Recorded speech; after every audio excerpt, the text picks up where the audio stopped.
Պապան ամեն ինչ իմացել է։ Ինչ է իմացել։ Իմացել է, որ դու ամեն օր կռիվների մեջ ես։ Դու հեռախոս ունես, դու էլ թատերական խմբակ ես գնում։ Ոնց Ալեքսի մասին էլ է իմացել։ Առայժմ չի իմացել, բայց այս տեմպերով որ գնաց կիմանա։ Իր աշխատակիցները հետևել են ձեզ ու եկե զեկուցել են իրան։ Պարոն գնդապետ, դուք կտակ զեկուցել։ Հասա Սարգսյան։ Պարոն գնդապետ, բոլոր 4 հոգուն էլ հետևել ենք։ Նարային 10-ից հետո տղաների հետ գնացել է գարաժների հետև ու ռագատկով շշերին է խփել։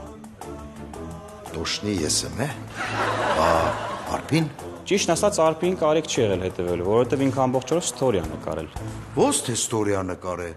բայց ինքը հեռախոս չունի։ Ունի, պարոն գնդապետ։ Լավ, այսօր էլ չի ունենա։ Լիլիթը։ Լիլիթը առավոտյան գնաց իր հավանական, բայց դասերը չավարտած վազեց թատերական ստուդիա։ Ինչ թատերական ստուդիա։ Որտեղ որ ձեր աղջկա ընկերուի Աննան էր գնացել առավոտյան։ Ու այդտեղ էլ մի հատ տարօրինակ բան եղավ։ Աննայի հետևից մտանք ստուդիա, այս աղջիկը վազելով մտավ տղաների զուգարան։ Կանգնեցինք ամբողջ օրը սպասեցինք, բայց տենց էլ դուրս չեկավ զուգարանից։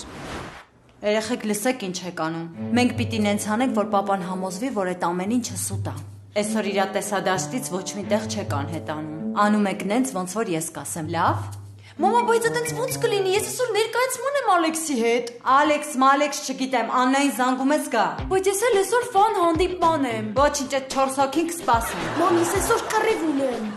Բան չկա, ճակատամարտը այս անգամ կանցնի առանց պարապետի, բալես։ Ուրեմն լսեք ինչ ենք անում։ Բոլորայա լինելու ու ահավոր կինո։